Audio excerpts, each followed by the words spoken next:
Hello, friends.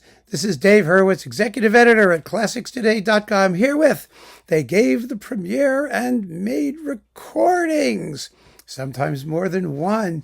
And we're going to talk about one of the all-time most important and greatest premiere / later made recording combos, Bruno Walter and Mahler's Das Lied von der Erde.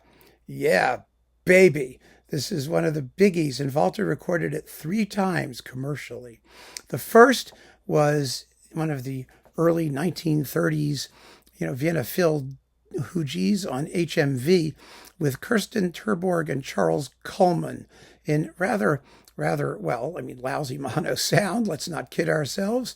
And it's not a bad performance. It's a quick performance, but it's well sung and it's decently enough played. And I don't ever need to hear it again as long as I live. It has historical importance. Artistically, no, not so much. Some might disagree, and for whatever reason, because you like the singers or whatever. But Walter was to do better. He didn't do better the second time, and this is the really controversial one, That's the famous recording on Decca with the Vienna Philharmonic, Julius Patzak, tenor, and Kathleen Ferrier. Now, both soloists were really over the hill when they made this recording. Patzak was a tenor who was well past his prime, although he had the style, of course. Kathleen Ferrier was near death. She was dying of cancer. And the British, particularly the British press, who just love, young female artists dying tragically, just can't get past all of the elegiac economia that they imbue this performance with because she was ill. And it was terribly sad that she died, don't get me wrong. But I'm just going based on what I hear. And she was also in not very good vocal estate. She had a real contralto, a real plummy, somewhat hooty tone. And the singing is often tremulous and just not very, in my view, effective. Some people find its very fragility extra moving. I find its fragility fragile, and that's about it. But also, Walter seemed to be in an edgy state for this performance. It's a little bit on the hasty side.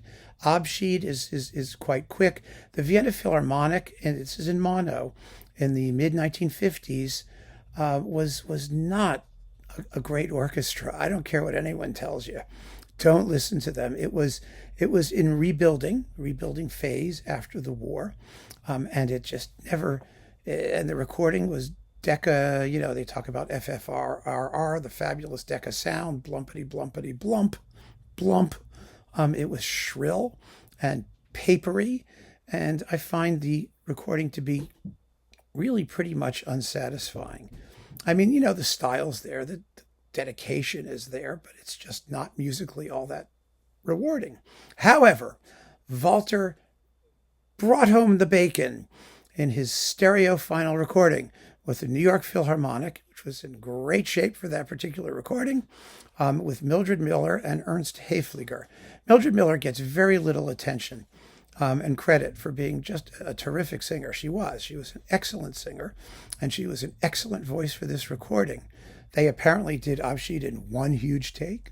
There's an Abschied legend that, you have to do it in one huge take. They said the same thing about Janet Baker's recording with Bernard Haitink on Philips. Oh, it was all done in one huge take, which is supposed to, attest to the concentration and dedication and spiritual unity and organic wholeness of the whole enterprise. I don't care if they do it in 150 takes. I just want it to sound like it's all done in one take, and this does. So that's what matters. Ermst Haefliger was not a Helden tenor. He was really a leader singer, a sensitive singer with a somewhat throaty timbre, but this was early in his career when he was in a really good voice, and he sings quite well. And Walter finally, it seems to me, settled into the work.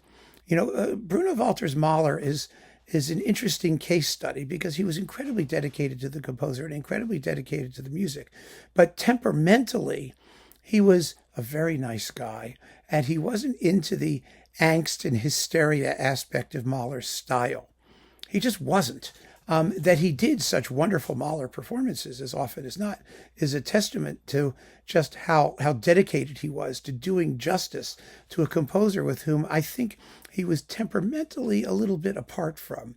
And in Das Lied von der Erde, you can sort of tell as these recordings progress that maybe in old age, as one of his last recordings, he finally understood what Mahler was really getting at, especially in the last movement in Abschied, which here takes about 29 minutes and has the time to expand into, the fullness of its autumnal message of perpetual renewal and awareness of death and the transience of life. And I think all of those things are reflected in this last performance, and it's in beautiful stereo, and it sounds marvelous, and it's the one to get, absolutely the one to get, to put you in touch, direct touch with Mahler himself, you might want to say. I mean, it really is an extraordinary performance, and head and shoulders above Walter's two prior efforts.